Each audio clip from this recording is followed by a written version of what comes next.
Hey men, welcome back to the Legacy Father podcast. I'm Brandon, the author of the Anxious Father Workbook and the founder of the Legacy Father community. This is the podcast where we tackle real struggles that dads face and provide tactical tools for you to grow into the father, husband, and man that you're meant to be. So in today's episode, we're talking about fear. It's one of the most primal and powerful emotions we experience. Fear can protect us, but I don't know about you, it can also paralyze us. I've definitely felt that. If left unchecked, though, fear can manifest in ways that fuel our anxiety and hold us back from living the life we want. So let's dive into what fear really is, how it shows up in our lives, and strategies to face it head on. Fear is meant to keep us safe. It's our body's way of responding to potential threats. But when fear becomes chronic, like anxiety, when it lingers in the background day after day, it can start to take a toll on us physically, emotionally, and mentally. It colors how we see everything. So fear isn't a one-size-fits-all. Obviously, it's going to come in many forms. So let's talk about some of those. Fear of the unknown. This is fear of what we can't predict. It's the worry that might happen in the future, and it thrives on uncertainty. So an example of this would be fearing a conversation with your manager that's scheduled for tomorrow and worrying about what he wants to talk about. Another one would be fear of lack of control. When we feel like we can't influence a situation, that's when the fear starts to creep in. It often happens in parenting, relationships, or work. Maybe your child isn't doing something while you're in public, and all of a sudden you start getting anxious, but really subconsciously what's happening is you're fearing your lack of control. Fear of failure. The idea of trying and not succeeding can be crippling, especially if you tie your self-worth to your achievements. This can be especially problematic depending on what your self-talk is like. Fear of rejection, whether it's in relationships, work, friendships, this kind of fear makes us afraid of not being accepted or valued. And the last one, fear of judgment. This fear keeps us from speaking up or being ourselves because we're worried about what others think. So the common thread in all of these is actually lack of information or making assumptions. When we don't know, we tend to fill in the blanks. And unfortunately, our brains often jump to the worst case scenario. So now that we've talked about different types of fear, let's talk about how these chronic fears can manifest in our daily lives. So the first way is dread. Do you wake up each day with a sinking feeling in your stomach, that knot in your stomach, anticipating the worst? Maybe small tasks feel overwhelming. Maybe the thought of a commute makes your stomach wrench. And it can be because you're carrying the weight of what if. Paralysis. Fear can literally stop us in our tracks. Maybe you need to make a decision, but you're unable to move forward. You're frozen because of uncertainty or doubt. Maybe this manifests itself by putting off that thing you need to do or laying in bed late into the morning, doom scrolling. Overthinking. Chronic fear can lead to relentless overanalysis, running through every possible scenario in your head and imagining the worst outcomes over and over. Admittedly, and slightly embarrassed, I've done this in my life by daydreaming of crazy scenarios as I'm driving to the grocery store. My wife's next to me wondering why I'm not responding. I'm thinking, man, what if we get there and there's some sort of threat at the grocery store, and I'm off in my head wondering how I will handle the situation. Avoidance. Fear often causes us to avoid people, places, or situations that make us uncomfortable. The avoidance does bring temporary relief, but in the long run, it feeds into fear and makes it harder to face. So this might be avoiding a text message to a friend.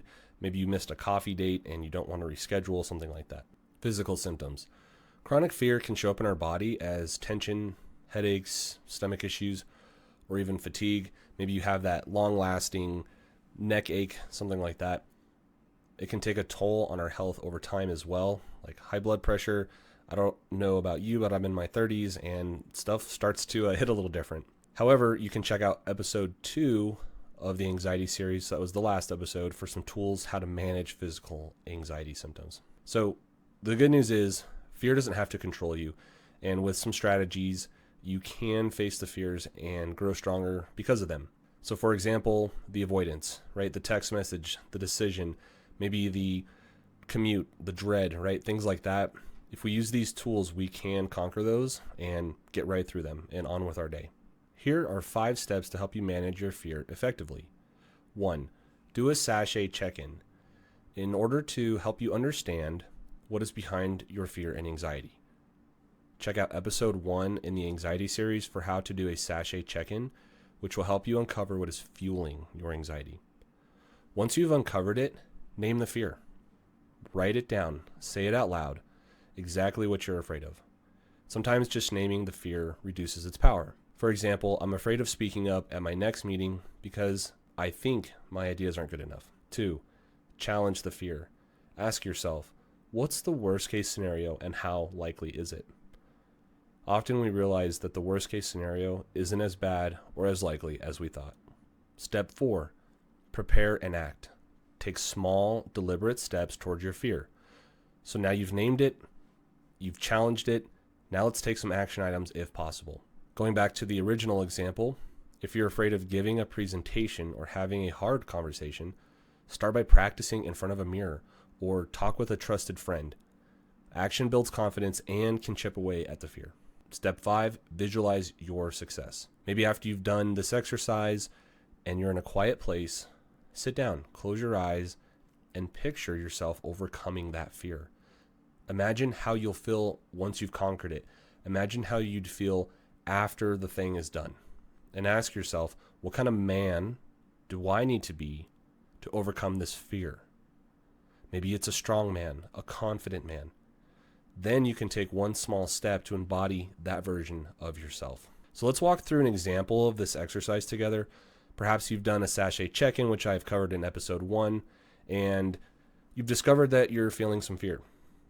You've given the fear some context with a SASHET Check-in, and you've discovered that the cause of the fear is starting a side business because you're afraid of failing. So here's how you can work through it. Name it. I'm afraid that if I start this side business, I'll fail and my family will suffer financially. Now pause real quick.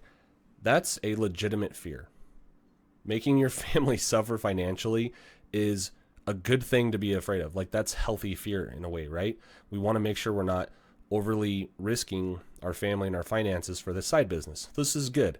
We've done our SASHET Check-in. We've uncovered, man, I'm really anxious. Why? Because I'm afraid of this side business, because maybe my finances aren't in order, something like that. So let's check this out. Let's challenge it now. So step 2, challenge it. Worst case scenario, I spend money and time and it doesn't work out. What's the likelihood of that worst case scenario? If I start small, the financial risk is manageable. I won't lose everything. Okay, that's a good idea. So maybe, yes, we might lose a bit financially and in terms of time, but if we manage the risk, we won't lose as much. Okay, step 4, prepare and act. Start by researching your business idea for 30 minutes a day for a week or 2. Share your idea with someone. Get some trusted feedback.